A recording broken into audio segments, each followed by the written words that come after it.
Good morning বন্ধুরা, তোমরা সবাই কেমন আছো? আশা করি তোমরা সবাই খুব ভালো আছো, আর আমিও খুব ভালো আছি। আর এখন ঘড়ির কাঁটায় বাজে 11টা 55, আর আজকে হচ্ছে শুক্রবার। এখন থেকেই আমি ভিডিওটা শুরু করলাম। আর এই দেখো, সকাল সকাল জল এসেছে, কিন্তু এর মধ্যে এখন পর্যন্ত উল্টানো হয়নি। এই যে এটা ধোয়া ছিল না, তাই জন্য উল্টাতে বারণ করেছি। তো এখন জলও নাই, জল পিপাসা পেয়েছে, জল খেতে হবে তো, তাই না? তো আমি উল্টাবো কি করবো এটাই ভাবছি। বোতলে অল্প জল আছে, তো দেখা যাক। চলো এখন রান্না বান্না করব। এই দেখো মাছ বের করে রেখেছি ফ্রিজ থেকে, অনেকক্ষণ আগে বরফ কেটে গেছে। আর ফুলকপি দিয়ে মাছ করব, তো ফ্রিজ থেকে ফুলকপিটা বের করে নিই। চলো, হ্যাঁ। আর আজকে কি রান্না বান্না করব এখন পর্যন্ত বেন খাটাইনি, জানো, 12টার ঘরে ঘড়ির কাটা। আর কি রান্না বান্না যে করি, চলো দেখা যাক কি রান্না বান্না করি। বেন খাটাই একটু। আজকে আমার কদিন থেকে দেরি হয়ে যাচ্ছে, ওই যে ঘুম থেকে উঠতে দেরি হয়ে যাচ্ছে না, দিয়ে সব কাজেই দেরি হয়ে যাচ্ছে। ফুলকপি দিয়ে মাছ করব, বুঝলে। আর দেখি বেগুন আছে, মূলা আছে।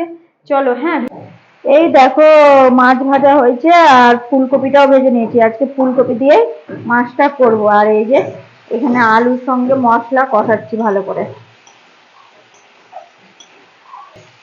এই দেখো ফুলকপি আলু কষানো হয়ে গেল, আর দিয়ে দিব জল। ভাবলাম কি গরম জল দিব, মাছের ঝোল একেবারে চচ্চর করে স্বাদ বেড়ে যাবে। কোথায় কি, জল ঠান্ডা হয়ে গেছে। এই দেখো ভাতের জন্য জল বসিয়েছিলাম, তখনই মানে জলটা উঠিয়ে রেখেছি। যদি এর উপরে এইভাবে বসিয়ে রাখতাম না, তবে গরম হয়ে থাকতো। কি বলতো বন্ধুরা, আজকে পাশের বাড়িতে মিস্ত্রি লেগেছে, আর ঢ্যাঁড়ু ঢ্যাঁড়ু আওয়াজ হয়েই যাচ্ছে সকাল থেকে। পাচ্ছো, তোমরা বুঝতে পারছো?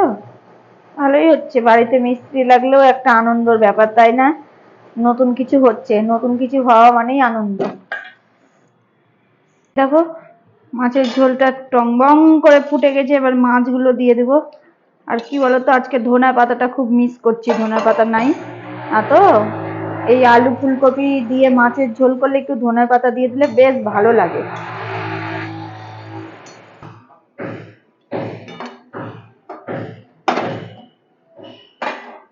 এই তো মাছের ঝোল রেডি। এই দেখো কালো জিরে দিয়ে মূলোটা ভেজে নিব, মূলোটা কুচিয়ে রেখেছি। তোমরা তো দেখলেই কি রান্না করলাম, এই যে ফুলকপি দিয়ে মাছের ঝোল, আর এই দেখো মূলো ভাজা, ব্যাস। তো চলো প্রতিদিনের মতো আজকেও রান্নাঘরটা পরিষ্কার করে নেব।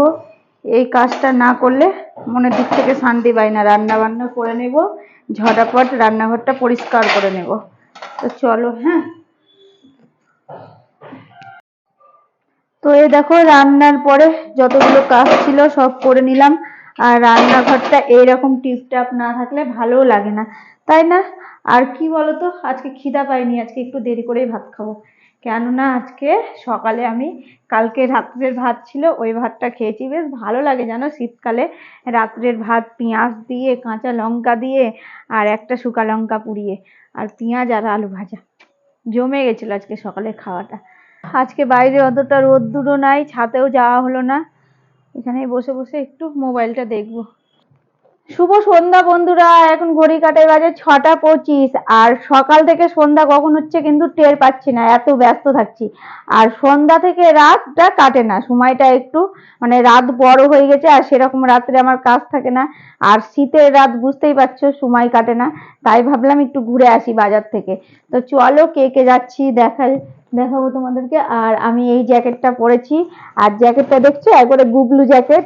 এটা গ্যাংটকেই ভালো, মানে পড়লে বরফ পড়বে আর বেশ ভালো লাগবে। কিন্তু গ্যাংটক যাওয়ার কবে ভাগ্য হবে, সৌভাগ্য হবে তাও জানি না।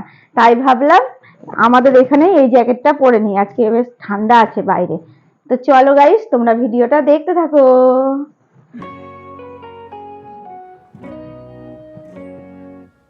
এই দেখো আমরা তিনজন মিলে বেরিয়ে গেলাম, আর জানো বাইরে বেশ ভালোই ঠান্ডা লাগছে, ঘরের ভিতর কিন্তু টের পাওয়া যাচ্ছিল না। আর মোটু জ্যাকেটটা পরে এসেছি তো বেশ ভালোই করেছি, কিন্তু ওই যে কানটা আমার খালি, কানের জন্যই ঠান্ডা লাগছে। তো যাই হোক, কিছু করার নেই, বেরিয়ে গেছি বাড়ি থেকে। আর এই দেখো আমরা চলে আসলাম পার্লারে আইব্রু করব। আর অনেক দিন পরে আসলাম, তাই আমার পার্লারের দিদিটা জিজ্ঞেস করছে তুমি এতদিন পরে আসলে যে? যে আর বলছো, আসা হয়নি, এই যে পুজোতে সেই করেছি, তারপরে এই যে আসলাম। তো যাই হোক, এই দেখো আইব্রুটা করে নেব। আর এই যে আমাদের ছোট্ট পুচকিটাকে দেখতে পাচ্ছ, ও কিন্তু হাতে মোবাইল, ও দেখেই যাচ্ছে আমরা আমাদের কাজ করছি আর ও ওর কাজ করছে। এই তো পার্লার থেকে বেরিয়ে চলে আসলাম মার্কেটে। কি কিনবো বলো তো? কান ঢাকা টুপি, কিন্তু এদিক ওইদিক খুঁজে বেড়াচ্ছি। দোকানে গিয়ে বলছি আছে, তো বলছে কি না নেই। তখন আমাকে মনে হচ্ছিল কি বলো তো, আমি আদিম যুগের মানুষ মনে হয়, তাই জন্যই কান ঢাকার টুপি কিনতে এসেছি। না তো মার্কেটে এসেছি, দোকানওয়ালা বলছে নেই, তবে কেউ মনে হয় পড়ছে না, আমি শুধু পড়ি, তাই না? তো যাই হোক, এই দেখো একটা দোকানে পেলাম, কিন্তু সেরকম পছন্দ হলো না, আর নিলামও না। আর আমার কৃপাচার্য জানো আমাকে কি বলেছিল, একটা হনুমান টুপি কিনে নেবা। মার্কেটে এসে তো সব কিছুই ভালো লাগছে জানো, মনে হচ্ছে এটা নিই ওটা নিই, এটা নিই, মন চাই সব কিছু লুটে পটে বাড়ি নিয়ে চলে আসি। কিন্তু না, এটা করলে তো হবে না, পকেটে বেশি টাকা নিয়ে আসিনি জানো, তাই অল্প স্বল্পই জিনিস নিতে হবে, এটা দিয়েই খুশি থাকতে হবে। তো একটা জিনিস নিয়েছি, এটাতেই আমার মন খুশ হয়ে গেছে, আর মনের আশাও পূরণ হয়ে গেছে বলতে পারো। সব চাওয়া পাওয়া কখনো পূরণ হয় না, তাই না বন্ধুরা? আর এই দেখো আমরা কিন্তু মার্কেট থেকে বেরাচ্ছি না, দুজন মিলে এসেছি বলে কথা, বেরালে হয়? তাই ভাবছি একটু ভালো করে ঘুরবো, দেখবো, শুনবো, তারপরেই বাড়ি যাব, নিই আর না নিই। দেখো ফলের মার্কেটে এসে আতার দিকে চোখ গেল, আতাগুলো দেখছো না ডাসা ডাসা হয়ে আছে, আর বাপরে আতার দাম কত বলছে বলো তো, 100 টাকা কিলো। তো যাই হোক, এই আতা দেখে আমার ছোটবেলার কথা মনে পড়ে গেল। আমাদের বাড়ির সামনে গাছ ছিল, গাছের ওপরে আতা পাততে উঠতাম জানো, দুই একবার পড়েও গেছি।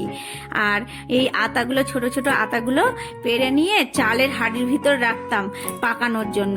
আতা তো পাকতো না, আর আমি মনে হয় 24 ঘন্টার মধ্যে 10-12 বার ওই হাঁড়িটা খুলে দেখতাম আতা পেকেছে, কিন্তু না, পাকতো না।